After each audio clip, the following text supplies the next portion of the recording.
आवडे हे रूप गोजिरे सगुण, पाहता लोचन सुखावले, आता दृष्टी पुढे ऐसाची तू राहे, जो मी तुझ पाहे पांडुरंगा। संत शिरोमणी श्री ज्ञानेश्वर माऊली,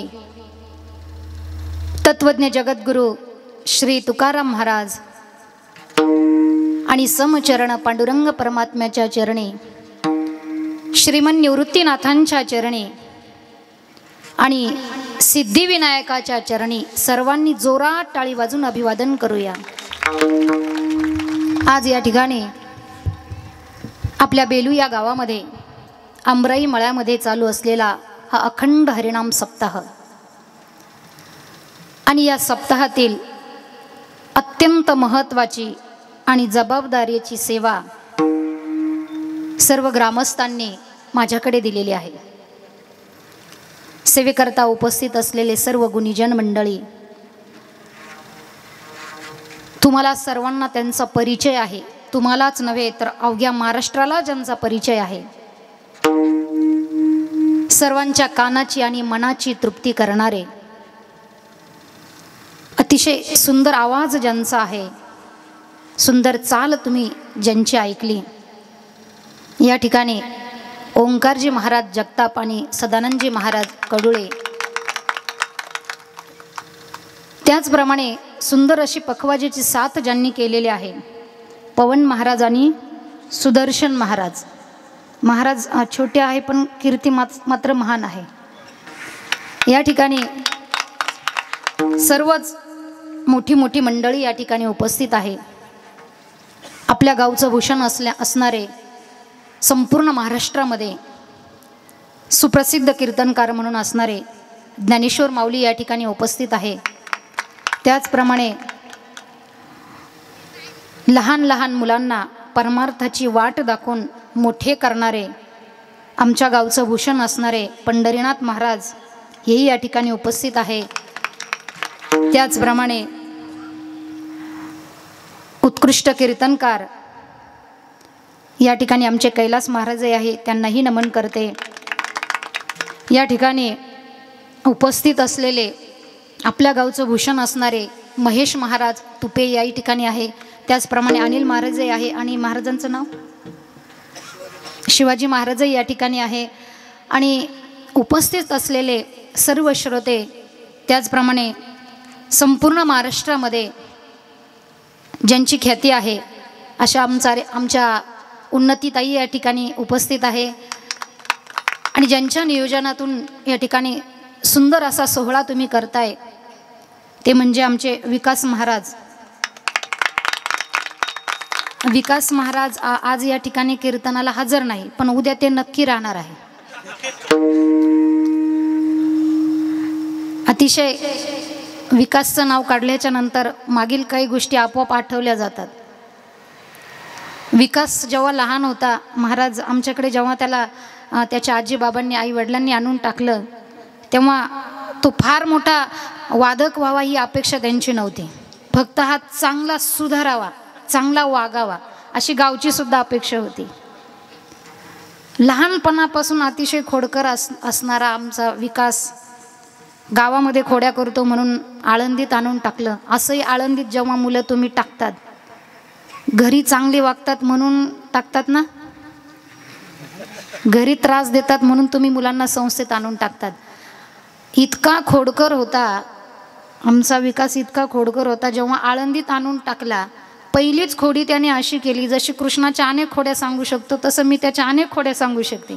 त्याने पहिलीच खोडी अशी केली, आम्ही ज्या ठिकाणी राहत होतो गावची लोक त्या ठिकाणी आणि गावच्या लोकांचाच माणूस होता तो, त्या मुलाची सायकल होती, त्याचं आणि त्याचं भांडण झालं। त्याने त्या मुलाची सायकल, आम्ही इंद्रायणीच्या कडेला राहत होतो, त्याने त्या मुलाची सायकल उचलली आणि इंद्रायणीतच फेकून दिली। इतका खोडकर होता, पण इतका खोडकर असणारा सुद्धा निष्ठा कशी असावी हे विकासकडून शिकण्यासारखं आहे। आज तो या ठिकाणी नाही म्हणून त्याची स्तुती करते, तोंडावर त्याची स्तुती मी करत नाही। तो इतका एकनिष्ठ आपल्या पखवाजाशी होता, कधी कुठली साधना जे साध्य आपल्याला प्राप्त होतं विनाकारण होत नाही, त्याच्या मागे साधना असावी लागते। त्याने इतकी साधना केलेली आहे पखवाजाची, जसं आपण म्हणतो बाळाचे पाय पाळण्यात दिसतात. तो लहान होता, 5वीला असताना जेव्हा आम्ही दररोज मुलांना पहाटे 4ला पखवाज वाजवायला उठवायचो आणि रविवारी मुलांना एक रेस्ट म्हणून, आज काही मुलांनी उठायचं नाही, आज दिवसभर सुट्टीचा आनंद घ्यायचा, उठायचंच नाही असं मुलांना सांगितलेलं असायचं आणि मुलांना सुट्टी म्हटल्यावर आनंद व्हायचा. पण एकमेव असा एक विद्यार्थी होता की रविवारच्या दिवशी सुद्धा तो पहाटे 4ला उठायचा आणि पखवाज वाजवल्याच्या नंतर मुलांची झोप मोडेल म्हणून त्याने काय केलं होतं तर एक लाकडाचा ठोकळा होता, त्या लाकडाच्या ठोकळ्यावर तो प्रॅक्टिस करायचा. का तर मुलांची झोपही मोडणार नाही आणि माझी प्रॅक्टिस होईल. मुलं दररोज एकच बोल घ्यायचे दररोज, पण तो दररोज 2 बोल घ्यायचा. इतकी निष्ठा होती की त्याची पेटी जर कधी उघडून बघितली सामानाची तर त्या पेटीमध्ये सुद्धा जय पखवाज, कुठे असो जय पखवाज, त्याच्या वहीतही जय पखवाज. म्हणजे इतकी निष्ठा विकासची होती आणि आज संपूर्ण महाराष्ट्रामध्ये त्याचं नाव आहे. आणि या ठिकाणी तो हजर नाही, पण जेव्हा तो कुठेही पखवाज वाजवतो त्याला बघितल्याच्या नंतर काही आठवणी जाग्या होतात आणि त्याच्या रूपाने मला माहीत आहे की जेव्हा जेव्हा तो पखवाज वाजवतो त्याच्या रूपाने आमचे महाराजच बोलताय अशी जाणीव मला होत असते. विठ्ठल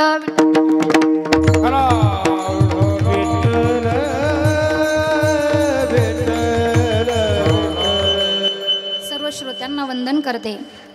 आज अत्यंत महत्त्वाचा दिवस आहे. आज काय आहे? पुरणपोळ्या खाल्ल्या ना सकाळी? काय आहे? अक्षय तृतीया आहे. अत्यंत महत्त्वाचा दिवस आहे आजचा दिवस. म्हणजे आजच्या दिवशी तुम्ही जे काही कराल ते अक्षय होत असतं. जे काही दान कराल, जे काही तुम्ही कराल, अक्षय होत असतं. आजचा दिवस म्हणजे कलियुगाला ज्या दिवशी सुरुवात झाली तो दिवस म्हणजे अक्षय तृतीया. त्रेतायुगाला ज्या दिवशी सुरुवात झाली तो दिवस म्हणजे अक्षय तृतीया. त्याचप्रमाणे गंगा माता ज्या दिवशी प्रकट झाली तो दिवस म्हणजे अक्षय तृतीया. सरस्वती माता ज्या दिवशी प्रकट झाली तो दिवस सुद्धा अक्षय तृतीया. अन्नपूर्णा माता सुद्धा आजच्याच दिवशी प्रकट झालेली आहे. अक्षय असणारं सुवर्ण त्याचीही निर्मिती आजच्याच दिवशी झालेली आहे. द्रौपदीला भगवान परमात्म्याने जी वस्त्र पुरवली, जी अक्षय वस्त्र पुरवली, तो आजचा दिवस आहे. सुदामाला भगवंताने सोन्याची नगरी दिली, तोही दिवस आजचाच आहे. इतकंच काय तर व्यासांनी आणि गणपती बाप्पांनी जो महाभारत नावासारखा ग्रंथ लिहिला, तो ग्रंथाची निर्मिती आजच्याच दिवशी झालेली आहे. असा हा आजचा दिवस. आणि आजच्या दिवशी तुम्ही सर्वांनी या ठिकाणी ज्ञानदानाचं काम हाती घेतलंय, म्हणून हे दान सुद्धा तुमचं अक्षय होणार आहे. आज अत्यंत महत्त्वाचा दिवस आहे. आज या ठिकाणी मागणी भगवंताकडे करायची आहे. कुठलंही काम केल्याच्या नंतर जेव्हा आपण त्या कामाचा मोबदला मागत असतो, तसं आज या ठिकाणी गेली 3 दिवसापासून तुम्ही प्रत्येकाने काहीतरी काम केलेलं आहे. कुणी अन्नदान केलं असेल, कुणी चटई उचलण्याचं काम केलं असेल, कुणी पखवाजाला कणिक आणून दिली असेल, कुणी पखवाज वाजवला, कुणी गायन केलं, कुणी टाळ वाजवले, कुणी ऐकण्याचं काम केलं, कुणी चप्पल चोरून नेण्याचं काम केलं. असं प्रत्येकाने काहीतरी काम केलेलं आहे. काम केल्याच्या नंतर मोबदला मागण्याचा अधिकार असतो आणि तुम्ही सर्वांनी काम केलं. पण जसं आपल्याला जर आमदाराकडे जर काही मागायचं असेल तर आपण सगळा गाव जातो का? सगळा गाव जात नाही, तर गावा मिळून कोणीतरी एका व्यक्तीला आपण आमदाराकडे पाठवत असतो आणि मग तो व्यक्ती आपल्या गावाची मागणी त्या आमदारासमोर सांगत असतो. तसं आज या ठिकाणी तुम्ही सर्वांनी मिळून माझ्याकडे जबाबदारी दिलेली आहे की ताई, आज आमच्यासाठी भगवंताकडे काहीतरी मागा.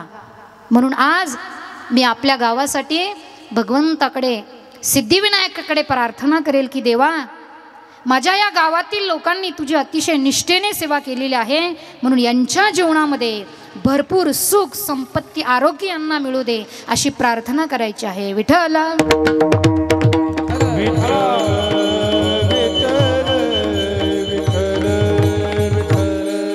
जो अभंग आपण सेवेकरता घेतलेला आहे तो अभंग वारकरी संप्रदायातील जी भजनी मालिका आहे त्या भजनी मालिकेतील मंगलचरण पहिले आणि देहूकरांच्या भजनी मालिकेनुसार मंगलचरण दुसरे यातला हा अभंग आहे. तसं जर बघितलं तर मोठ्यांच्या मुखातून ऐकलेलं मी वाक्य आहे, नको ब्रह्मज्ञान आत्मस्थिती भाव येणे मुखे तुझे वर्णी गुणनाम आणि सुंदरते ध्यान. हे अभंग जर वगळले तर बाकीच्या अभंगांमध्ये मागणी केलेली दिसून येते. आज या ठिकाणी भगवान परमात्म्याकडे माझ्या तुकोबरायांनी मागणी केलेली आहे. तसे तुकोबरायांचे अनेक प्रकरण आपल्याला सांगता येतील. भांडण प्रकरण जर घेतलं तर तुकोबरायांनी देवासोबत केलेलं भांडण, संतांसोबत केलेलं भांडण, करुणा प्रकरण जर घेतलं तर संतांकडे वाकलेली करुणा, आणि मागणी प्रकरण जर घेतलं तर देवाकडे केलेली मागणी. कधी कधी तुकोबाराय संतांकडे सुद्धा मागतात.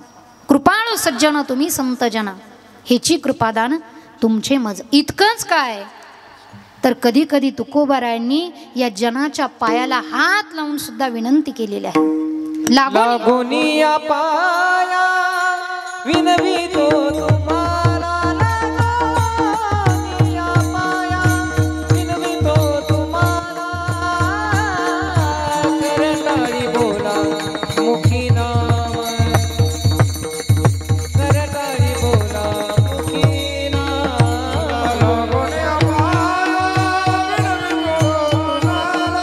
लागोनिया पाया विनवितो तुम्हाला,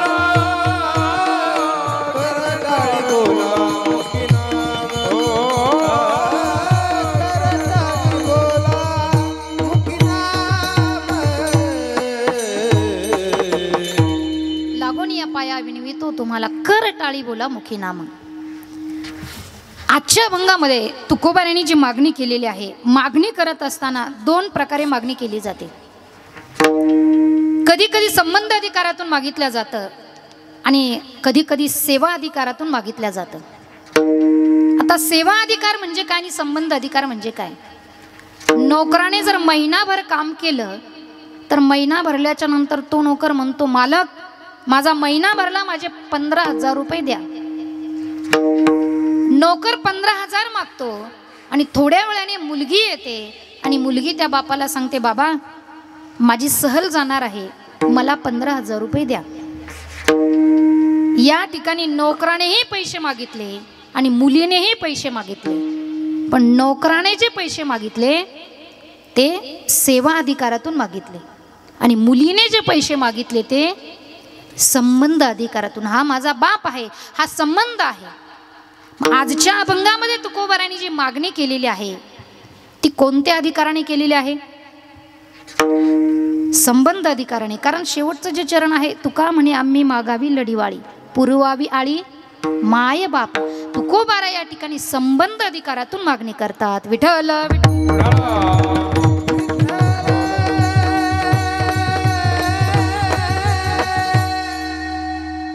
मागणी करत असतानाही बघा, मागणीचे 3 प्रकार असतात. एक असते जीवाची मागणी, एक असते देवाची मागणी आणि एक असते संतांची मागणी. जीवाच्या मागणीतून अज्ञान प्रकट होत असतं, देवाच्या मागणीतून प्रेम प्रकट होत असतं आणि संतांच्या मागणीतून जगासमोर आदर्श निर्माण होत असतो.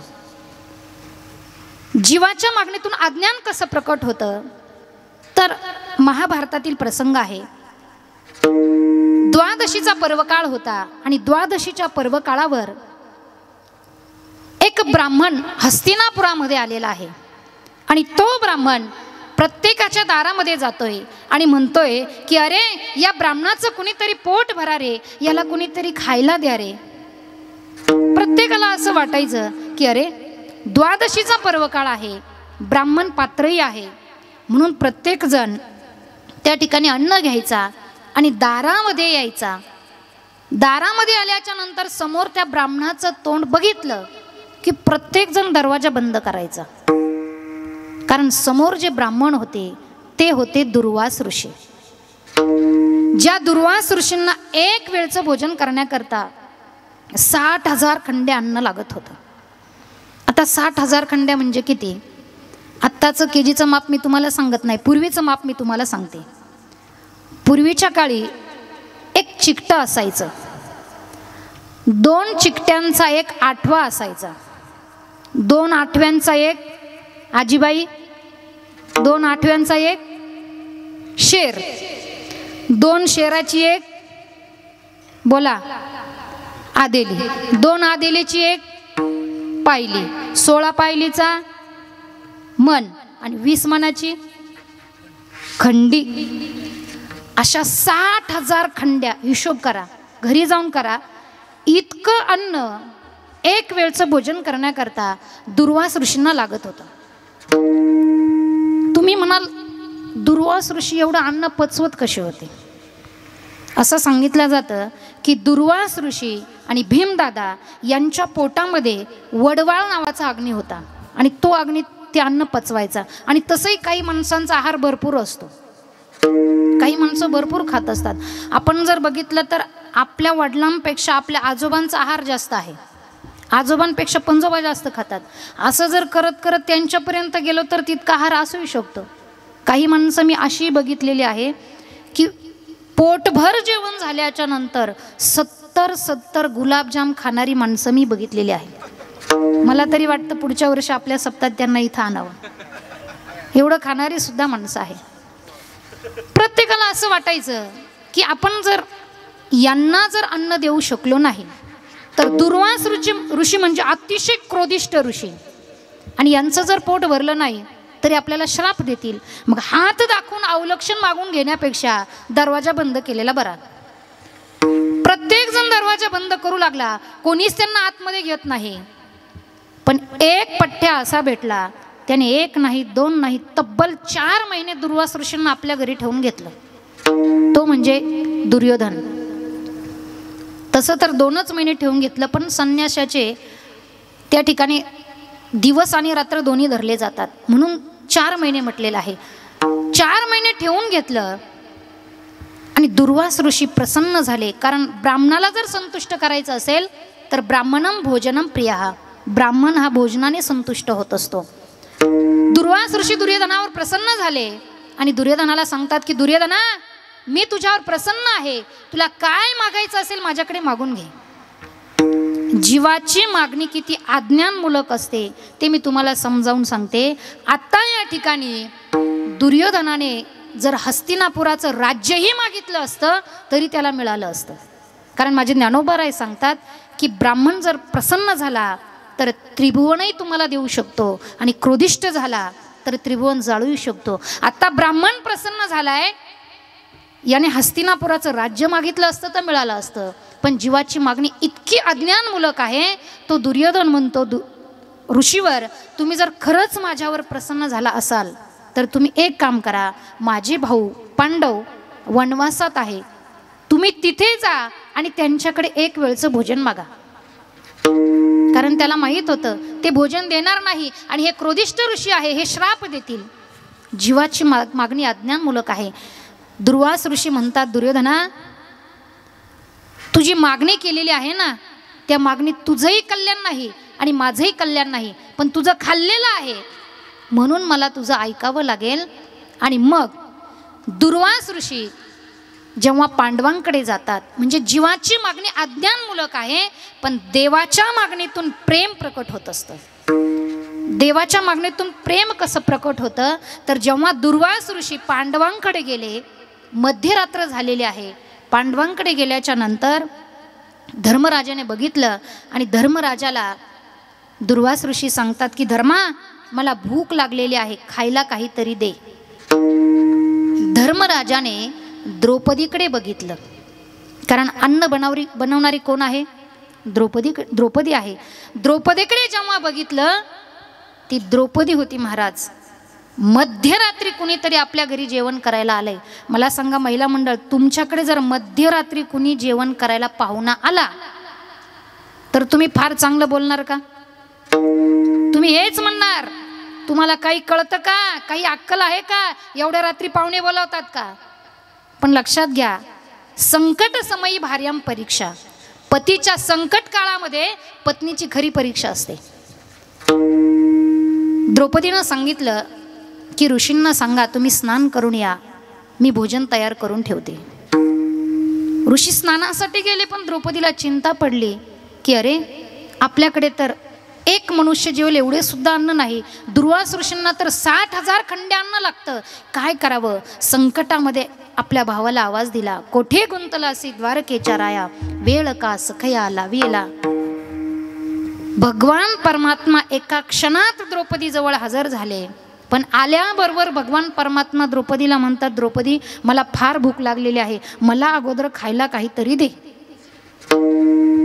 द्रौपदी म्हणते, देवा तुम्हाला सगळं माहिती आहे, माझ्याकडे एक मनुष्य जेवेल इतके सुद्धा अन्न नाही आणि तुम्ही माझ्याकडे भोजन मागताय.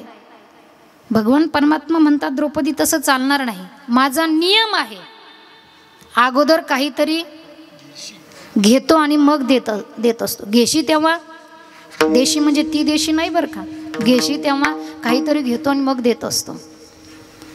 काय द्यावं भगवंताला सांगितलं, देवा अरे नारायणाने दिलेली थाळी सुद्धा मी धुवून ठेवलेली आहे. त्यांच्याकडे अशी एक थाळी होती की जी थाळी दिवसभर अन्न द्यायची आणि सायंकाळी एकदा थाळी धुवून ठेवली की पुन्हा दुसऱ्या दिवशी दिवस उगवल्याच्या नंतर अन्न मिळायचं. सांगितलं, देवा थाळी धुवून ठेवलेली आहे. भगवंत म्हणतात, बघ काहीतरी असेल बघ. द्रौपदीने बघितलं की त्या थाळीला एक भाजीचं पान चिकटलेलं होतं. द्रौपदीने सांगितलं, देवा अरे काहीच नाही रे, फक्त एक भाजीचं पान आहे, मला सांगा संपूर्ण विश्व निर्माण करणारा भगवान परमात्मा त्याला एक भाजीचं पान निर्माण करणं अवघड आहे का? तिने सांगितलं, देवा अरे फक्त एक भाजीचं पान आहे. देवाच्या मागणीत प्रेम कसं प्रकट होतं? भाजीचं पान म्हटल्याबरोबर मागे भाजी पान द्रौपदी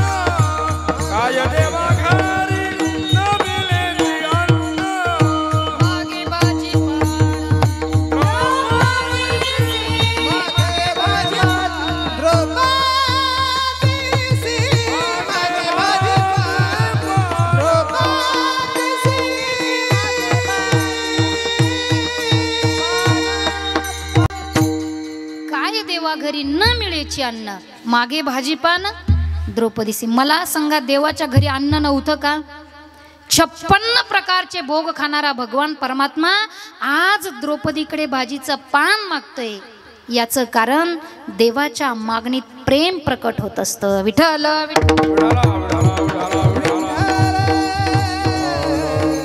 जेव्हा मोठा मनुष्य छोटी कृती करतो आणि छोटा मनुष्य मोठी कृती करतो, त्या ठिकाणी प्रेम प्रकट होत असतं. म्हणजे एखाद्या माणसाचा दिवसाचा रोज जर 200 रुपये असेल आणि तो जर सप्ताहामध्ये 1000 रुपयाची पावती फाडत असेल तर समजायचं याचं दानामध्ये प्रेम आहे.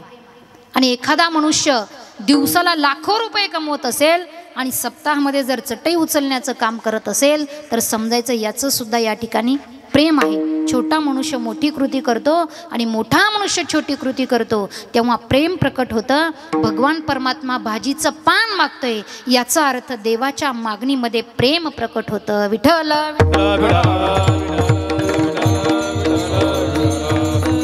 आणि संतांची जी मागणी आहे त्या मागणीतून जगासमोर आदर्श निर्माण होत असतो. संतांच्या मागणीतून आदर्श का निर्माण होतो? तर संतांचं जे जीवन आहे ते शास्त्र शिष्टाचार अविरुद्ध संतांचं जीवन आहे. म्हणून वाचा बोलू वेदनीती हा झाला शास्त्राचार आणि करू संती केले ते हा झाला शिष्टाचार. संतांचं जीवन शास्त्राचार शिष्टाचार अविरुद्ध संतांचं जीवन आहे. म्हणून लक्षात घ्या, संतांनी जे सांगितलेलं आहे तेच आपण करावं. नवे नवे संतांनी जो मार्ग दाखवलेला आहे त्या मार्गानेच आपण जावं. तेनेची पंथे चालू जाता न पडे गुंता कोठे काही. त्यांनी जो मार्ग सांगितला त्या मार्गाने आपण गेलं पाहिजे. नाहीतर काय होईल? आंधळ्याच्या पाठी लागले आंधळे. आंधळ्याच्या मागे जर आपण गेलो तर काय होईल? आंधळ्याचं जे झालं ते आपलं होईल ना. कारण जीवाचा स्वभाव आहे मोठ्यांचं अनुकरण करणे. जीवाचा स्वभाव असतो. आपल्या घरी बघा, कोणी जर संत महात्मे आले, कुणी महाराज मंडळी जर आले, तर घरातली मोठी माणसं काय करतात, तर छोटी जी मुलं असतात, दररोजच्या अनुभवाचं उदाहरण सांगते, जी छोटी मुलं असतात त्यांना सांगतात, जा बाबांचं दर्शन घे, महाराजांचं दर्शन घे, जा. त्या लहान मुलाला पुढं ढकलतात, पण ते पोरग काही दर्शन घेत नाही. मग तो बाप काय करतो, त्याला एक फटका देतो आणि जोरात पुढे ढकलतो, जा सांगितलं ना दर्शन घे. तो बाप जितका जोरात ढकलतो तितका जोरात तो मुलगा रिवर्स टाकतो, तो काही दर्शन घेत नाही. आता मला सांगा, त्या मुलाने दर्शन घ्यावं असं जर तुम्हाला वाटत असेल तर अगोदर काय केलं पाहिजे, अगोदर आपण स्वतः दर्शन घेतलं पाहिजे. आपण दर्शन घेतलं की मुलाला वाटतं, नाही माझ्या बाबांनी दर्शन घेतलं ना, म्हणजे मी पण दर्शन घेतलं पाहिजे. का तर जीवाचा स्वभाव असतो मोठ्यांचं अनुकरण करणे. विठ्ठल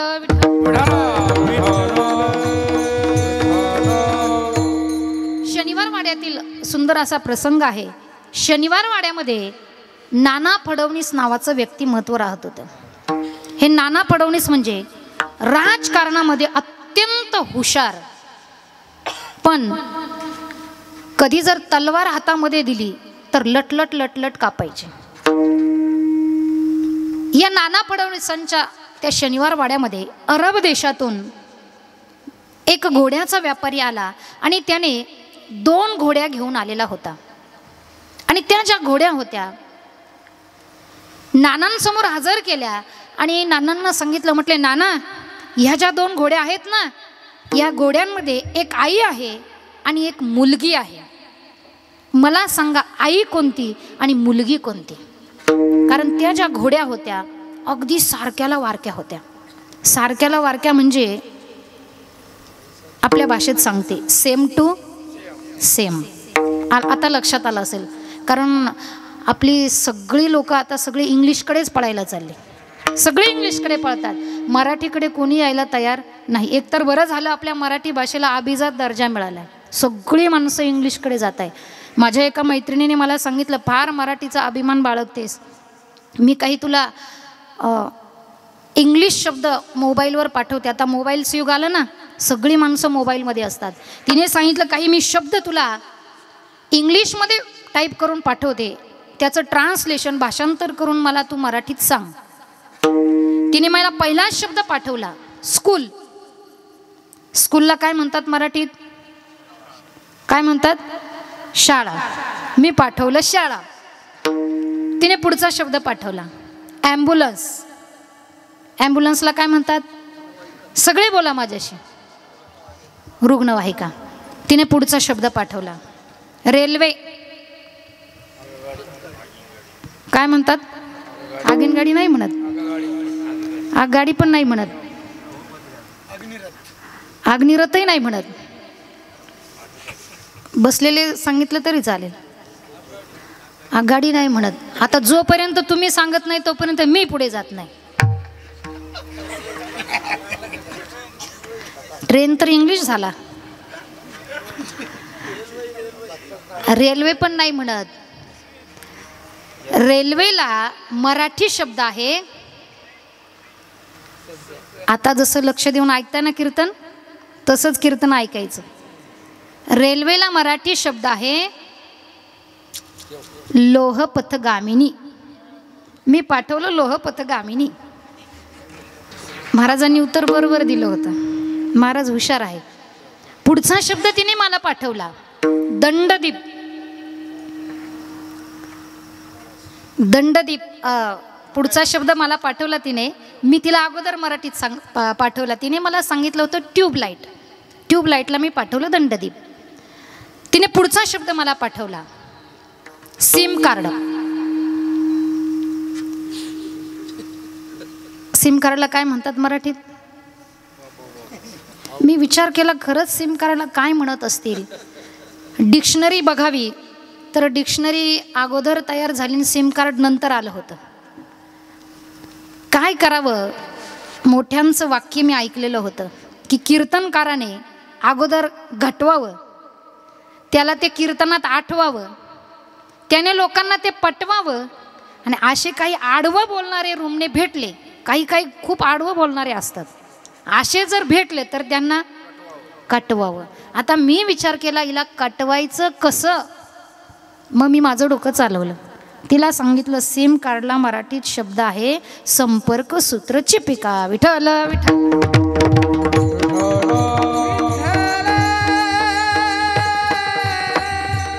त्या ज्या घोड्या होत्या अगदी सेम टू सेम होत्या.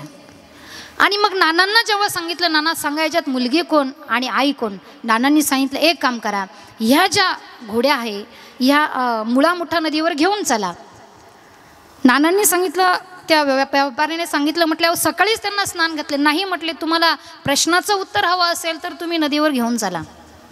दोनही घोड्यांना नदीवर घेऊन गेले. नानांनी सांगितलं यांना पाण्यामध्ये सोडा. दोनही घोड्या पाण्यामध्ये सोडल्या. एक घोडी पुढे चालू लागली, दुसरी घोडी मागे चालू लागली. तेव्हा नानांनी सांगितलं, हे बघा, पुढे चालली ती आई आहे आणि मागे चालली ती मुलगी आहे. कारण का, जीवाचा स्वभाव असतो मोठ्यांचं अनुकरण करणे. विठ्ठल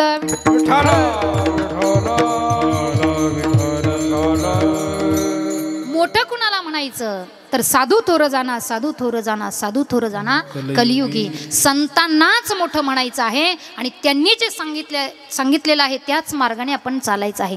म्हणून तुकोबारायांची जी मागणी आहे ती शास्त्राचार शिष्टाचार अविरुद्ध कशी आहे आणि त्या मागणीतून काय होणार आहे, अभंगाच्या दुसऱ्या चरणात. आता दृष्टी पुणे ऐसाची तुरा, आता दृष्टी पुणे ऐसाची तुरा हे. आता दृष्टी पुणे ऐसाची तुरा, आता दृष्टी ऐसाची तुरा, आता दृष्टी पुणे ऐसाची तुरा, आता दृष्टी पुणे ऐसाची तुरा, आता दृष्टी पुणे ऐसाची तुरा, आता दृष्टी पुणे ऐसाची तुरा है. आता दृष्टी पुणे ऐसाची तुरा हे, आता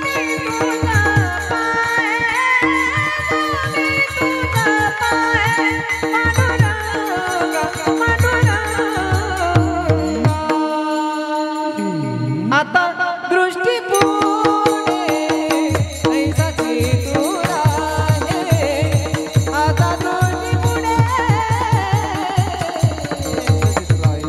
हे. स्वामी तुझा पाय, स्वामी तुझा पाय, पांडुरंग, आता दृष्टी पुणे ऐसाची तुरा, आता दृष्टी पुणे ऐसाची तुरा है, ऐसाची तुरा. आता दृष्टीपुढे ऐसाची तूर आहे, जो मी तुझं पाहे पांडुरंगा. तुकोबारा या ठिकाणी म्हणतात की देवा, आता दृष्टीपुढे ऐसाची तूर आहे. आता माझ्या समोर असाच तू उभा राहा. कसा, जे तुझे कटेवर हात आहे, जो तू उभा आहे असाच माझ्या समोर तू उभा राहा. आता दृष्टीपुढे ऐसाची तूर आहे. या ठिकाणी तुकोबारायांची भगवंताबद्दल रूप अनन्यता लक्षात येते. कीर्तनात सांगण्यासारख्या 4 अनन्यता मला सांगता येतील. या ठिकाणी रंग अनन्यता असते, रूप अनन्यता असते, कुणाची क्षेत्राबद्दल अनन्यता असते तर कुणाची नामाबद्दल अनन्यता असते. क्षेत्राबद्दल अनन्यता सांगायचं झालं तर माझे ज्ञानोबाराय जेव्हा पांडुरंग परमात्म्याकडे जातात आणि देवाला सांगतात की देवा, मला यात्रेला जायचं आहे, परंतु यात्रेला जात असताना प्रत्येक मनुष्य आपल्यासोबत कोणीतरी जोडीदार घेत असतो. आपला कोणीतरी मित्र आपल्यासोबत असावा असं वाटत असतं. महिला मंडळ जेव्हा कुठे यात्रेला जातात तेव्हा आपल्यासोबत कुणाला घेऊन जातात? सगळ्या गावाचं दळण जी आपल्यासोबत दळते तिलाच आपल्याबरोबर घेऊन जातात. ज्ञानोबारायांची इच्छा होती की मला यात्रेला जायचं, पण माझ्यासोबत नामदेवरायांना मला घेऊन जायचं आहे. भगवंताला सांगितलं, देवा मला नामदेवरायांना माझ्यासोबत यात्रेला घेऊन जायचं आहे. भगवंताने जेव्हा नामदेवरायांना सांगितलं, नामा ज्ञानोबारायांची इच्छा आहे की यात्रेला तुमच्यासोबत जायचं, तुम्ही जा. नामदेवराय सांगतात की देवा मला जाण्याची इच्छा नाही, तुला सोडून जाणं मला जमणार नाही. भगवान परमात्मा सांगतात की अरे तो आणि मी नाही दुजा, ज्ञानदेव आत्मा माझा. ज्ञानोबा आणि मी वेगळा नाहीच, अवतार पांडुरंग नाम ठेविले ज्ञाने, तो माझाच अवतार आहे. नामदेवराय भगवंताने सांगितलं म्हणून यात्रेला जायला तयार झाले. त्या ठिकाणी नामदेवरायांचा हात भगवान परमात्म्याने ज्ञानोबारायांच्या हातात दिला आणि सांगितलं, आरुष्य साबडे नामे माझे वेडे, मार्गे मागे पुढे सांभाळावे. माझ्या नामाला मागे पुढे त्या ठिकाणी मार्गामध्ये सांभाळा असं सांगितलं. आणि ज्ञानोबाराय जेव्हा काशी क्षेत्रामध्ये गेले, काशी क्षेत्रामध्ये गेल्याच्या नंतर प्रत्यक्षात काशी विश्वनाथाने ज्ञानोबारायांचा हात धरला आणि त्या ठिकाणी गंगेमध्ये गेले. गंगेमध्ये गेल्याच्या नंतर गंगामाईने ज्ञानोबारायांना मिठी मारली. संपूर्ण तीर्थयात्रा पूर्ण झाली आणि तीर्थयात्रा करून जेव्हा नामदेवराय आणि ज्ञानोबाराय पंढरपुरामध्ये आल्याच्या नंतर भगवान परमात्म्याने नामदेवरायांना एक प्रश्न केला की नामा तू एवढी तीर्थयात्रा करून आलास, तुला जर एखादं क्षेत्र आवडलं असेल तर मला तू सांग, त्या ठिकाणी मी तुझी राहण्याची व्यवस्था करतो. पण नामदेवरायांची भगवंताबद्दल त्या क्षेत्राबद्दल इतकी अनन्यता होती की नामदेवराय देवाला सांगतात, देवा मी सगळे तीर्थ फिरून आलो, पण ऐसे चंद्रभागा ऐसे भीमा तीरा, चंद्रभागा ऐसे भीमा तीरा, चंद्रभागा ऐसे भीमा तीरा, ऐसे चंद्रभागा ऐसे भीमा तीरा, ऐसे चंद्रभागा ऐसे भीमा तीरा, ऐसे चंद्रभागा ऐसे भीमा तीरा, ऐसे चंद्रभागा ऐसे भीमा तीरा, ऐसे चंद्रभागा ऐसे भीमा, ऐसा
ऐसे भीमा तीर, ऐसा विटेवर देव कोठे, देवा अशी चंद्रभागा असा देव कुठेच नाही. कारण का नामदेवरायांची क्षेत्राबद्दल अनन्यता होती. विठ्ठल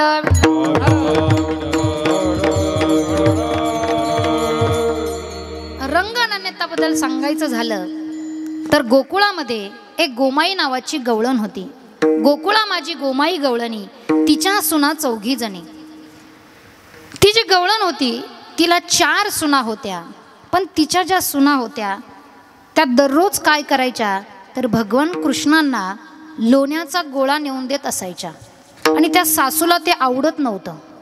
त्या सासूला राग येत होता. आणि ती पूर्वीची सासू होती. पूर्वीच्या काळी सासूरवास होता, आता सुनवास आहे. सासू म्हणजे काय, सासू सारख्या सूचना, आणि सून म्हणजे काय, सूचना नको.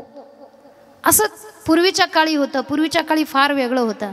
त्या सासूनं त्या सुनांना बघितलं की ह्या लोण्याच्या गोळे नेऊन देतात, म्हणून त्या 4ही सुनांना सांगितलं, हा हा गे बायानं तुमचे जाणत असे चाळे, यशोदेच्या बाळा तुम्ही देत असे गोळे, मी तुमचे सगळे चाळे जाणून आहेत, तुम्ही त्या यशोदेच्या बाळाला लोण्याचे गोळे नेऊन देतात.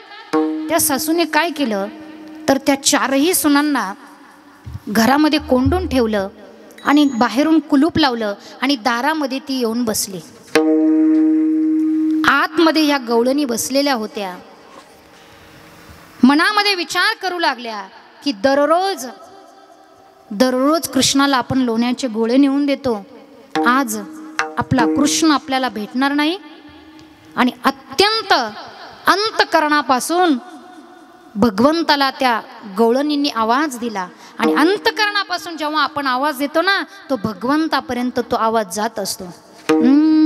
मन से गोविंद गोपाल गाया करो, प्यारे मोहन को दिल में बसाया करो. कौन कहता है भगवान आते नहीं, सच्चे मन से मगर हम बुलाते नहीं.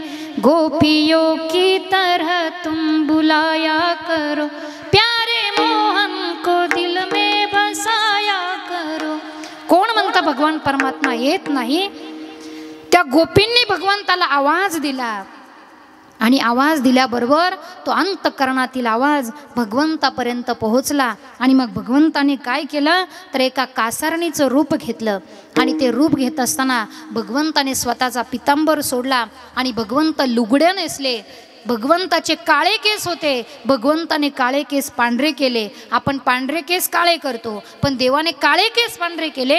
आणि एका टोपलीमध्ये अनेक प्रकारच्या बांगड्या भरल्या. आणि ती टोपली आपल्या डोक्यावर घेऊन भगवान परमात्मा ज्या ठिकाणी ती गवळण दारामध्ये बसलेली होती त्या गवळणीच्या दारामध्ये आले. आणि तुळशी वृंदावनाजवळ त्या ठिकाणी ती टोपली घेऊन बसले. आणि योग मायेने त्या ठिकाणी थोडा थोडा पाऊस चालू झाला. आणि या सासूने बघितलं की लांब कोणीतरी बसलेलं दिसतंय, पाऊस पडतोय. म्हणून लांबूनच आवाज दिला, कोण आहे ग तिकडे, इकडे ये. आणि ही त्याचीच वाट बघून होती. जवळ बोलावलं. आणि जवळ आल्याच्या नंतर त्या गवळणीनं, त्या सासूनं जेव्हा भगवंताचं रूप बघितलं, अतिशय सुंदर रूप, सावळे रुपडे गोजिरे सगुण अतिशय सुंदर रूप बघितल्याच्या नंतर ती सुद्धा मोहित झाली. आणि तिने विचारलं, काय ग, कुठून आलीस, कोण आहेस, कशासाठी आली? तिने सांगितलं, मी कासारीन आहे. तुझं नाव काय आहे? माझं नाव कानाई. तू कुठून आली? मी आळंदीहून आले. कशासाठी आली? मी ठरवलं होतं की सिन्नरला आपल्या बांगड्या विकायच्या, पण तिथं काही विकल्या गेल्या नाही, म्हणून ठरवलं आता बेलूला जाऊन आपल्या बांगड्या विकायच्या. मी बांगड्या विकण्यासाठी आलेले आहे. इथे किती वेळ तू बसणार आहे? काही नाही म्हटले, 11 वाजले की मी निघून जाणार आहे. म्हटले, मग एक काम करशील का? तू 11 वाजेपर्यंत थांबणार आहे ना? हो, थांबणार आहे. मग तोपर्यंत एक काम कर, आतमध्ये माझ्या सुना बसलेल्या आहेत, त्यांना मी कोंडून ठेवले. का कोंडून ठेवले तुला माहीत नाही? माझ्या ज्या सुना आहेत ना, दररोज आमच्या गावामध्ये एक काळं कार्ट आहे, त्याला दररोज लोण्याचे गोळे नेऊन देतात, म्हणून त्यांना आतमध्ये कोंडून ठेवलंय. पण माझ्या सुनांना मला बांगड्या भरायच्या आहे. तू माझं एक काम करशील का? त्यांना बांगड्या भरशील का? तिने सांगितलं, मग एवढ्या लांबून मी कशासाठी आले? बांगड्याच भरायला आले. पण अडचण अशी आहे, तुला जर बांगड्या त्यांना भरता येत असतील तर अगोदर मला तुला आतमध्ये सोडावं लागेल. आणि तुला आतमध्ये मी सोडते आणि बाहेरून दरवाजा लावून घेते. तुझ्या बांगड्या भरून झाल्या की तू मला सांग, मग मी दरवाजा खोलते. तिने सांगितलं, असंच कर, मला आतमध्ये सोड, बाहेरून दरवाजा लावून घे आणि तू गावाबाहेर जे पत्र्याचं शेड आहे तिथे निवांत झोपून घे. इकडे गावाबाहेर पत्र्याचं शेड नाही का? आहे ना? हां, तिथे जाऊन निवांत झोपून घे. जेव्हा भगवान परमात्मा आतमध्ये कासारणीच्या रूपामध्ये गेलेले आहे, त्या गवळणींना सांगितलं की तुमच्या सासूने मला तुम्हाला बांगड्या भरण्यासाठी पाठवलेलं आहे. माझ्याकडे सगळ्या प्रकारच्या बांगड्या आहे. माझ्याकडे लाल बांगड्या आहे, हिरव्या बांगड्या आहे, पिवळ्या बांगड्या आहे, सफेद बांगड्या आहे, सगळ्या प्रकारच्या बांगड्या आहे. सांगा तुम्हाला कोणत्या बांगड्या भरायच्या? ह्या ज्या गवळणी होत्या यांची भगवंताच्या रंगाबद्दल इतकी अनन्यता होती जेव्हा त्या कासारणीनं सांगितलं की सांगा तुम्हाला कोणत्या रंगाची बांगडी भरू, तेव्हा त्या गवळणींनी सांगितलं चुडी लाल नहीं पहनू चुडी, हरी नहीं पहनू चुडी, लाल नहीं पहनू चुडी, हरी नहीं पहनू, मुझे श्याम रंग भाया चुड़ी, लाल नहीं पहनू चुड़ी, हरी नहीं पहनू चुड़ी, लाल नहीं पहनू चुड़ी, हरी नहीं पहनू। त्या गवळणींनी सांगितलं की आम्हाला लालही बांगडी नको, हिरवी बांगडी नको, तुला जर आम्हाला बांगडीच भरायची असेल तर आमच्या कृष्णाच्या रंगाची बांगडी भर, याला म्हणतात रंगानन्यता। विठ्ठल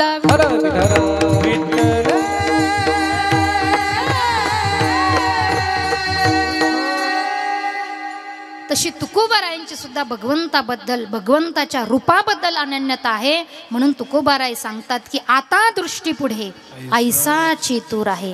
आणि ही जी मागणी तुकोबारायांची आहे ती केवळ आताच मागणी केलेली आहे असं नाही, तर जे 4 युग सांगितलेले आहे या 4ही युगांमध्ये तीच मागणी केलेली आहे। कृतयुगामध्ये जेव्हा भगवान परमात्म्याने बळीला पातळामध्ये घातलं आणि भगवान परमात्म्याने बळीला सांगितलं बळी तुझ्यावर मी प्रसन्न आहे, सांग तुला काय पाहिजे। तेव्हा त्या बळीनं सांगितलं देवा माझी हा जो दरबार आहे या दरबाराला 54 द्वार आहे, मी जिथे जिथे जाईल तिथे तू मला दिसला पाहिजे। म्हणून भगवंताने 54 रूप धारण केली आणि बळीच्या द्वारामध्ये भगवान परमात्मा उभे राहिले। याचा अर्थ बळीने देवाला सांगितलं देवा आता माझ्या दारामध्ये आता दृष्टी पुढे ऐसा चेतूर आहे। कृतयुगामध्ये मागणी केलेली आहे। त्रेतायुगामध्ये सुद्धा जेव्हा शबरीजवळ भगवान परमात्मा गेले आणि शबरीची बोरे खाल्ल्याच्या नंतर भगवान परमात्मा जेव्हा जाऊ लागले, शबरीने सांगितलं देवा आता या डोळ्यांनी तुम्हाला बघितलेलं आहे, आता मला कुणालाच बघायचं नाही देवा, आता दृष्टी पुढे ऐसा चेतूर आहे।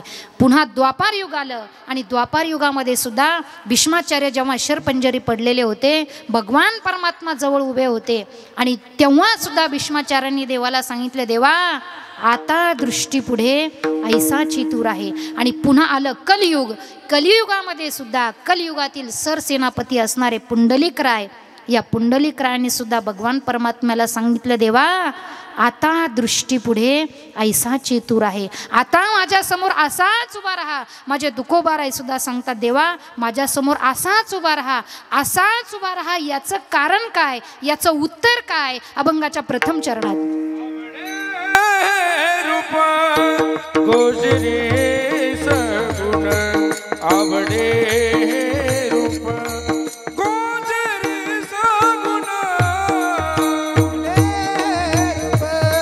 गोजरी सगुण आवडे रूप गोजरी सगुण आवडे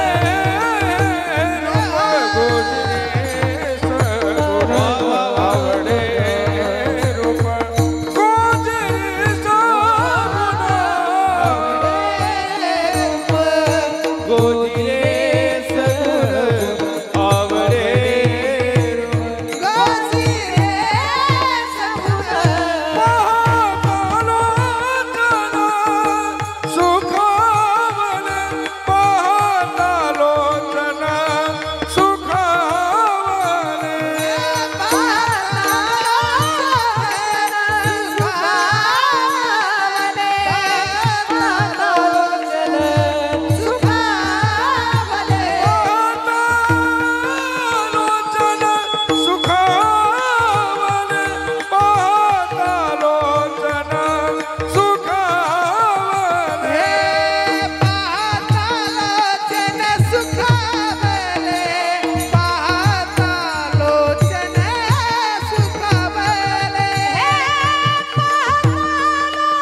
आता दृष्टी पुढे ऐसा चेतूर आहे, आता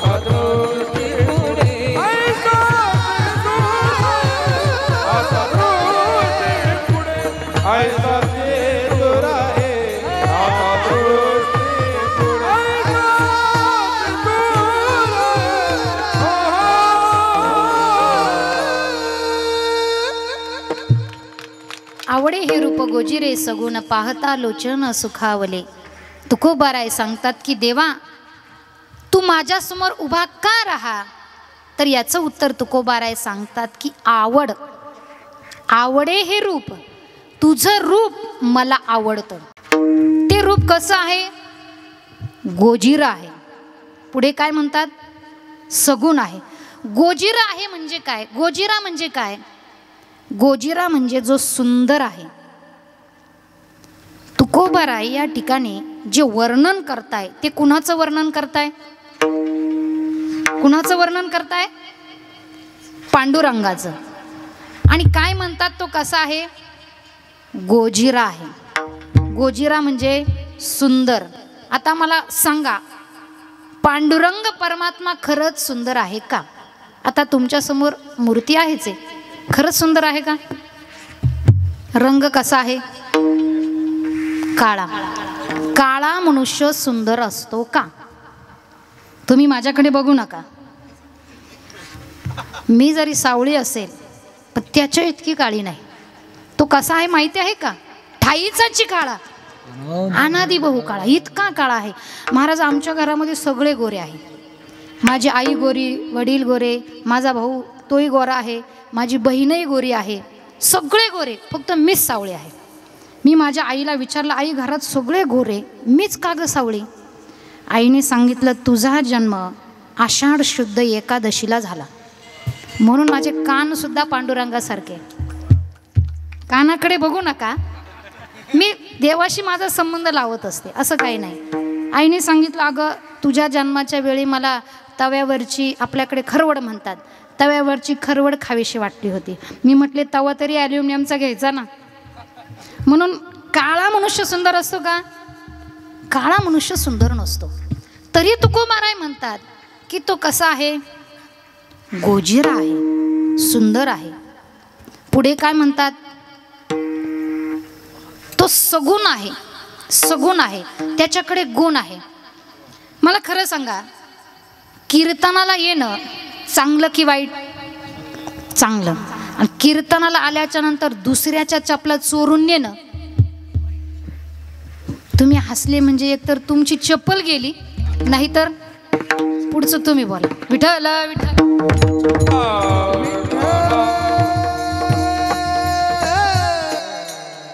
तुकोबाराय म्हणतात की याच्याकडे गुण आहेत. कुणाकडे? पांडुरंगाकडे गुण आहे म्हणतात. याच्याकडे जर गुण आहे असं म्हणावं तर अनेक संतांनी याचं वर्णन करत असताना काय म्हटलेलं आहे? गळा बांधुनिया दोर, गळा बांधुनिया दोर, ओ धरिला धरिला धरिला धरिला पंढरीचा धरिला धरिला धरिला धरिला पंढरीचा धरिला धरिला धरिला धरिला धरिला धरिला धरिला धरिला पंढरीचा धरिला धरिला धरिला धरिला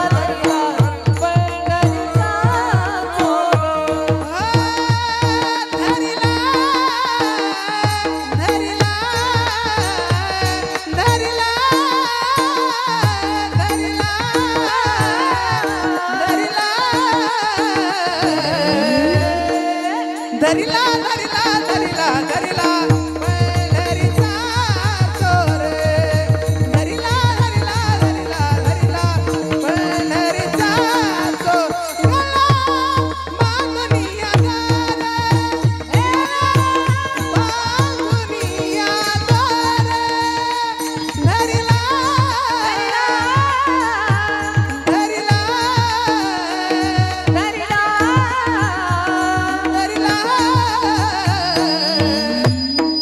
धरिला धरिला धरिला पंढरीचा चोर धरिला धरिला धरिला धरिला पंढरीचा चोर पंढरीचा चोर पंढरीचा.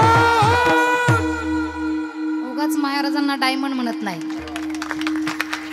या ठिकाणी मी फक्त म्हटले गळा बांधुनिया दोर. महाराज काय म्हटले त्याला?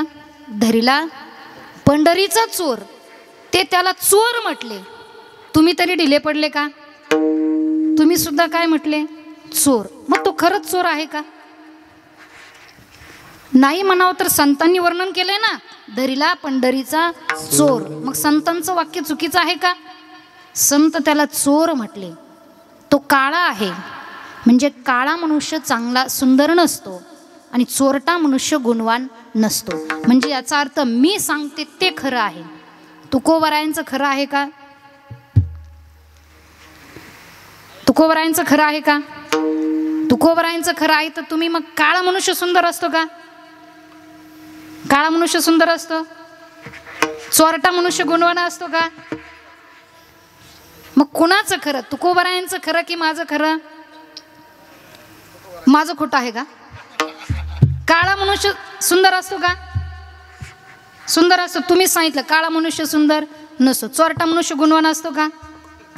चोरटा मनुष्य गुणवान नसतो. तुम्ही मनामध्ये जेव्हा विचार करतात तेव्हा तुम्हाला माझंही खरं वाटतं. खरं आहे, काळा मनुष्य सुंदर नसतो. पण आता तुकोबरायांना खोटं कसं ठरावं? खरं सांगू का? तुम्हाला तुकोबरायांचंही खरं वाटतं, तुम्हाला माझंही खरं वाटतं. खरं सांगू का? तेच खरं आहे. विठ्ठल विठ्ठल.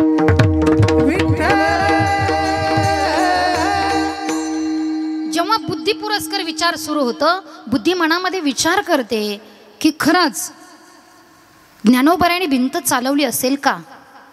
आणि श्रद्धा जेव्हा जागी होते तेव्हा श्रद्धा म्हणते नाही, ज्ञानोबरायांनी भिंत चालवलेली आहे.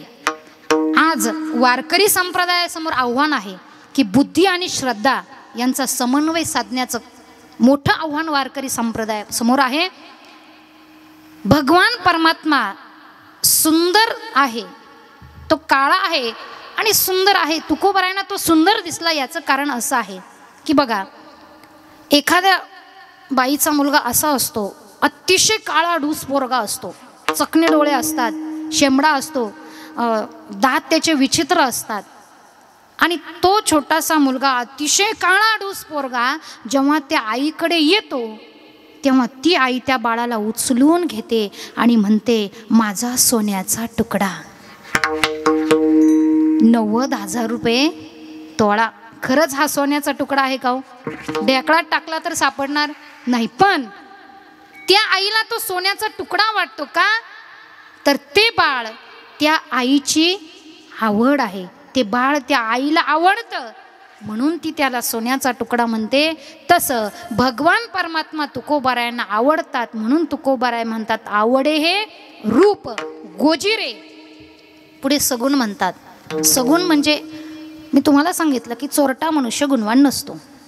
पण आवड जेव्हा निर्माण होत असते, घरामध्ये छोटंसं बाळ असतं आणि जेव्हा त्याचा बाप बाहेरून येतो, या बाईला काय दुर्बुद्धी सुचते, ती त्या बाळाला सांगते म्हण पप्पा गाढव आहे. ते पोरग सुद्धा म्हणतं पप्पा गाढव आहे. पप्पा सुद्धा हसतो, तुम्ही जसे हसले तसे. मला सांगा, पप्पाला गाढव म्हणणं गुण की अवगुण? अवगुण आहे. पण त्या पप्पाला त्या बाळाची आवड आहे म्हणून ते गाढव जरी म्हटलं तरी बापाला बरं वाटतं, गुणवान वाटतं. का? तर आवड. तसं तुकोबारायांना भगवंताबद्दल आवड आहे म्हणून तुकोबाराय म्हणतात आवडे हे रूप गोजिरे सगुण आणि पाहता लोचन सुखावले. त्याला पाहिल्याच्या नंतर डोळ्यांना सुख लाभतं. मग डोळ्यांनाच सुख का लाभतं याचं उत्तर असं आहे की जेव्हा ब्रह्मदेवाने 4ही युगांना आपल्या जवळ घेतलं. आपली वेळ संपलेली आहे. किती वेळ कीर्तन करायचं तुम्ही सांगा, तितके वेळ. कारण असंही तुम्ही कीर्तन उशिरा सुरू केलं आणि 11च्या पुढे मी जात नसते. जी वेळ दिलेली आहे मी वेळेत आलेले होते, तुम्ही वेळेत सुरू केलं नाही. आणि आता 11:05 झालेले आहे. किती वेळ कीर्तन करायचं? त्याचे पुढचे चार्ज वाढले जातील. हां 5 मिनिटात घेऊ जय विठ्ठल. आवडे हे रूप गोजिरे सगुण पाहता लोचन सुखावले. तुकोबाराय सांगतात की त्याला बघितल्याच्या नंतर माझ्या डोळ्यांना सुख लाभतं. अगदी छोटासा दृष्टांत सांगते. राहिलेली पुढचे जे काही चरण आहे ते पुढचे चरण सांगण्यासाठी मी पुढच्या वर्षी पुन्हा येईन, पुन्हा येईन, पुन्हा येईन. विठ्ठल विठ्ठल.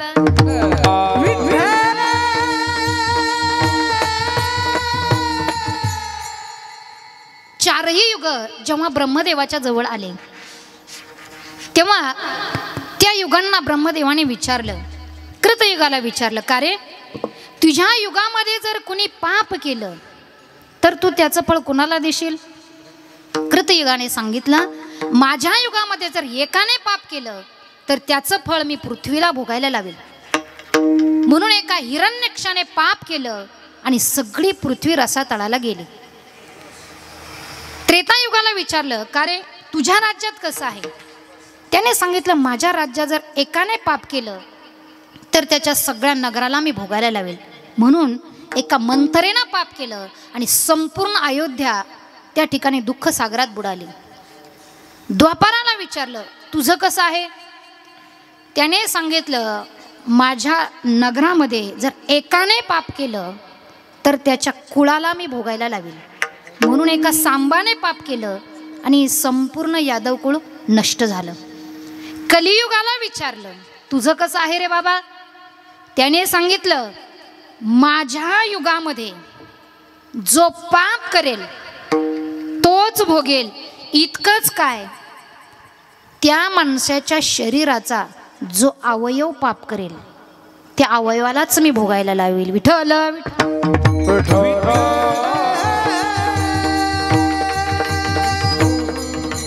एक सुंदर अशी कविता सांगितल्या जाते, मोठ्यांच्या मुखातून मी ऐकलेली आहे. अगोदर कवितेचा आशय मी तुम्हाला सांगते. एक मनुष्य रस्त्याने चाललेला होता आणि रस्त्याने जात असताना त्याने बघितलं की एक आंब्याचं झाड होतं आणि त्याला ते आंबे खाऊ वाटले, पण दुसऱ्याचे आहे, तोडावे कसे? म्हणून त्याने लांबून बघितलं. तितक्यात एक आंबा त्याला पडताना दिसला. तो आंबा त्याच्या डोळ्यांनी बघितला आणि बघितल्याच्या नंतर तो पळत पळत त्या आंब्याजवळ गेला. आता आंबा आपण पाडलेला आहे का? तो स्वतःहून पडला. आता आपण चोरी केली का? नाही. तो पळत पळत गेला. एका हाताने तो आंबा उचलला आणि अतिशय सुंदर होता म्हणून त्याचा सुगंध घेतला आणि सुगंध घेतल्याच्या नंतर त्याला राहवलं नाही. त्याने आपल्या दातांनी तो आंबा चावला आणि चावल्याच्या नंतर जिभेने त्याची चव घेतली आणि दररोज आंबे चोरीला जात आहे म्हणून कोण चोरतं हे बघण्यासाठी मालक त्या ठिकाणी आला. मालकाने याला बघितलं, याचे दोन्ही खांदे धरले, याला हलवलं आणि याच्या एक थोबाडीत मारली आणि हा रडायला लागला. कविता अशी आहे, आम गिरे देखे सो दो जन्या, देखे सो दौड्या नाही, दौड्या दो जन्या, दौड्या सो पाया नाही, पाया एक जण्या, पाया सो सुंग्या नाही, सुंग्या दो जण्या, सुंग्या सो चाब्या नाही, चाब्या घनो जण्या, चाब्या सो चाख्या नाही, चाख्या एक जण्या, चाख्या सो पकडेजा नाही, पकडेजा दो जण्या, पकडेजा सो कुटेजा नाही, कुटेजा एक जण्या, कुटेजा सो रोयेजा नाही, रोयेजा दो जण्या. समजली कविता? तुम्ही टाळ्या वाजवल्या पण कविता समजली नाही? आशय असा आहे बघा, आम गिरे देखे सो दो जण्या. जेव्हा आंबा पडला दोन डोळ्यांनी तो बघितला.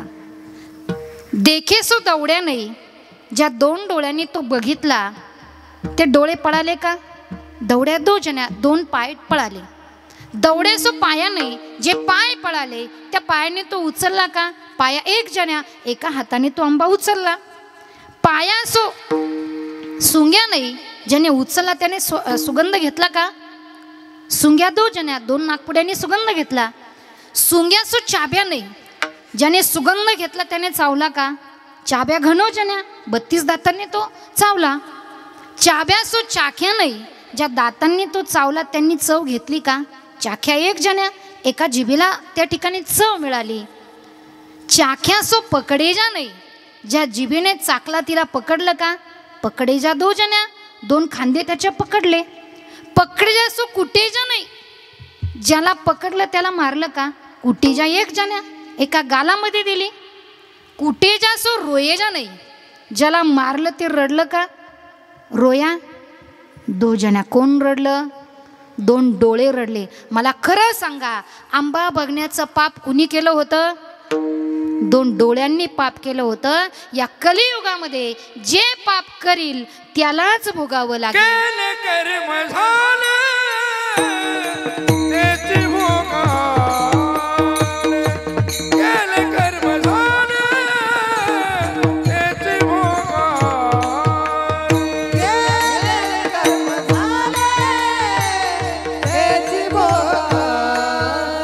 केले कर्म झाले त्याची भोगाले. उपजन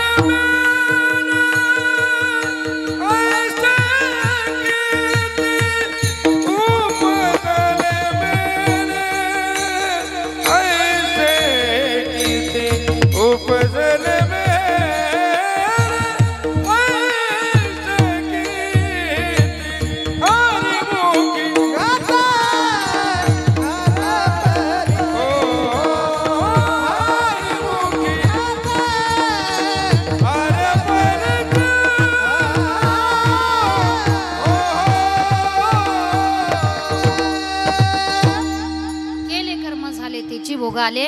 या कलियुगामध्ये शरीराचा जो अवयव पाप करेल त्यालाच भोगावं लागेल. म्हणून तुकोबाराय सांगतात की देवा तुला बघितल्याच्या नंतर आवडे हे रूप गोजिरे सगुण पाहता लोचन सुखावले. तुला बघितल्याच्या नंतर माझ्या डोळ्यांना सुख लाभलं. आणि देवा एकदा की तुझी गोडी लागली की काय होईल. अभंगाच्या 3ऱ्या चरणात चावले मने लागली से गोडीला. चावले मने लागली से गोडीला. चावले मने लागली से गोडीला. चावले मने लागली से गोडीला. साडी आईसी चाले त्याची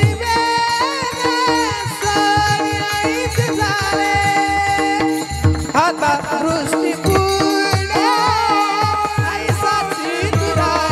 आता दृष्टी पुणे ऐसाची तुराय. तेरी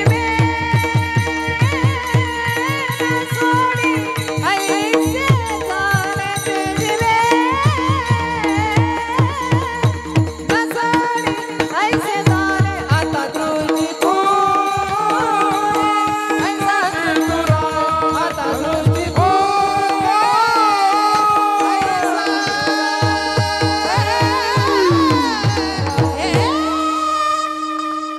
लांचावले मन लागली से गोडी ते जीवे न सोडी ऐसे झाले. एकदा वारकरी संप्रदायाच्या नियमाप्रमाणे सर्वांनी मोठ्या प्रेमानं भगवंताचं भजन करायचं आहे. विठोबा कुमाई सारखं वाजवा.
शोभा रखुमाई शोभा रखुमाई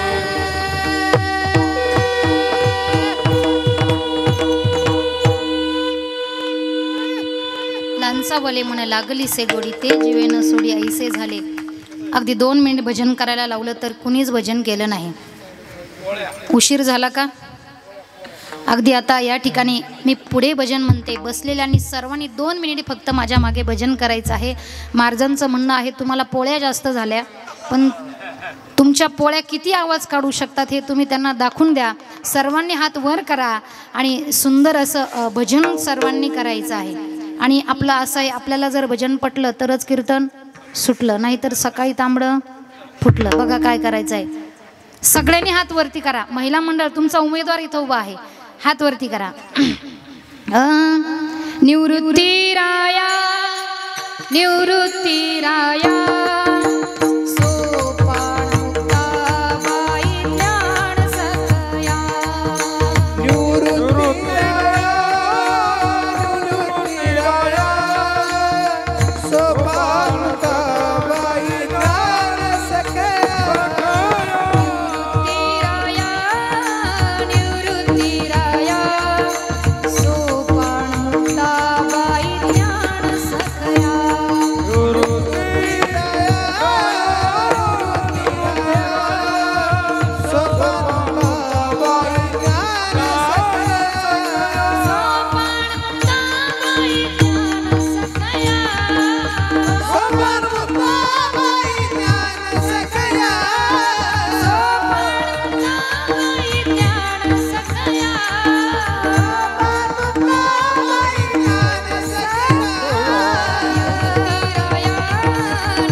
सर्वांनी हात खाली करा. थोडा वेळ कोणाला आहे महाराज? 11:15 होऊन गेले. तुमचं लवकर आटोपा. तुकोबाराय सांगतात की लांचावले मन लागली से गोडी. इथे येण्यासाठी सुद्धा मन लांचवलेलं असावं. मन जेव्हा लांचवतं तेव्हाच या ठिकाणी गोडी लागते. आणि एकदा की गोडी लागली की तुकोबाराय सांगतात की भगवंताशी संबंध जोडला जातो. माझ्या तुकोबारायने भगवंताशी संबंध जोडून अधिकार मागणी त्या ठिकाणी केलेली आहे. अभंगाच्या शेवटच्या चरणात कामने आम्ही मागावी लढीवाडी, कामने आम्ही मागावी लढीवाडी, आम्ही मागावी लढवा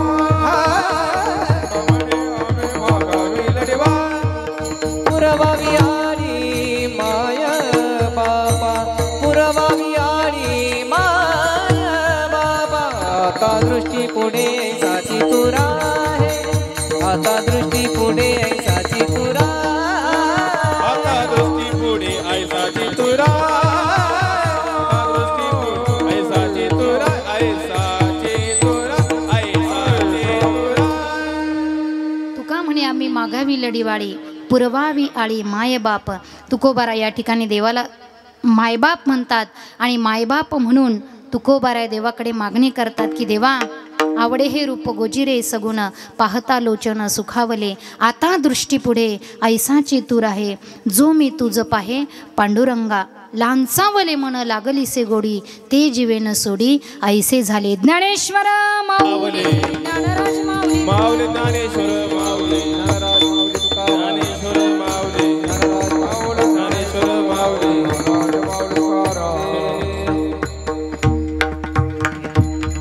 असो झालेली सेवा सिद्धिविनायकाच्या चरणी अर्पण करून, साधू संतांच्या चरणी अर्पण करून, त्याचप्रमाणे या ठिकाणी सुंदर अशी साथ कीर्तनामध्ये मला ज्यांनी दिलेली आहे, संपूर्ण महाराष्ट्राला ज्यांच्या आवाजाचं वेड लागलेलं आहे असे आमचे या ठिकाणी जगताप महाराज आणि सदानंदजी महाराज, त्याचप्रमाणे शिवाजी महाराज, अतिशय सुंदर असा मृदंग ज्यांनी वाजवला, दोनही मृदंगाचार्य अतिशय सुंदर मृदंग त्यांनी वाजवला, त्यांच्याही चरणी सेवा अर्पण करून त्याचप्रमाणे या ठिकाणी कीर्तनासाठी उपस्थित असलेले आपल्या गावचे कीर्तनकार, 2 या ठिकाणी कीर्तनकार आहे. वास्तविक जर बघितलं तर असं कधी होत नाही की एका कीर्तनकाराच्या कीर्तनाला दुसरे कीर्तनकार येऊन बसतात, असं जास्त शक्यतो होत नाही.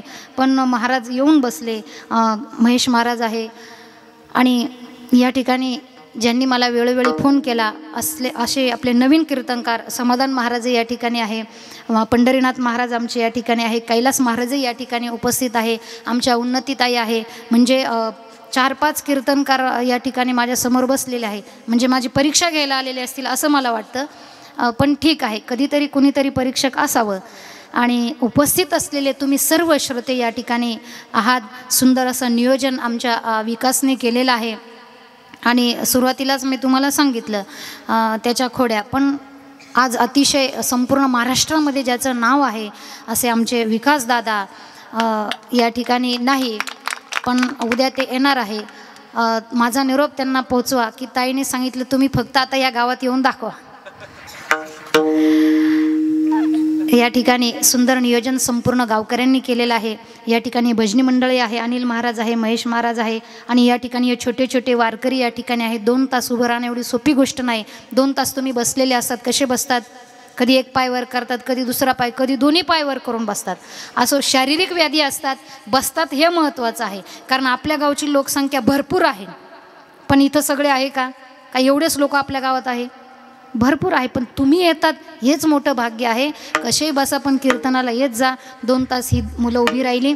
यांच्याही चरणी सेवा अर्पण करून, सर्व श्रोत्यांच्या चरणी सेवा अर्पण करून, सिद्धिविनायकाच्या चरणी सेवा अर्पण करून याच ठिकाणी सेवेला पूर्णविराम. तुका म्हणे आम्ही मागावी लढीबाई, तुका म्हणे आम्ही मागावी लढीबाई, तुका म्हणे आम्ही मागावी पुरवावी आणि माय बापा, पुरवावी माय बापा. आता दृष्टी पुढे ऐसाची तुराई, आता दृष्टी पुढे ऐसाची तुराई. जो मी तुझ पाये पांडुरंगा, जो मी तुझ पाये पांडुरंगा.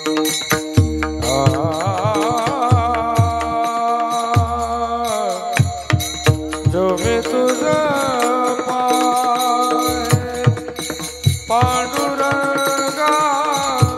तुझ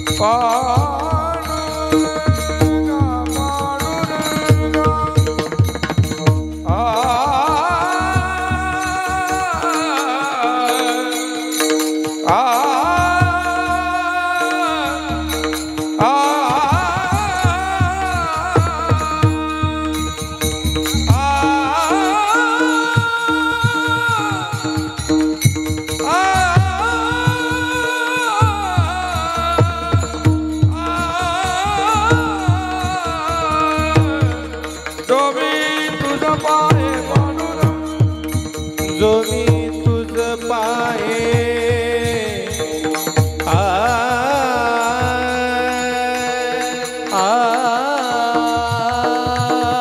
जो मी तुझ पाये, जो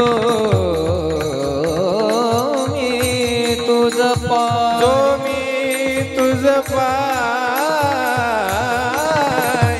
जो मी तुझ पाहे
वेद पुरे वेडे वाकोडे नाही विचारिला अधिकार तुकामने ज्ञानेश्वरा ज्ञानदेव तुकाराम कुंडलिक वरदान विठ्ठल श्री ज्ञानदेव तुकाराम पंढरीनाथ भगवान की जय जय जय जय जय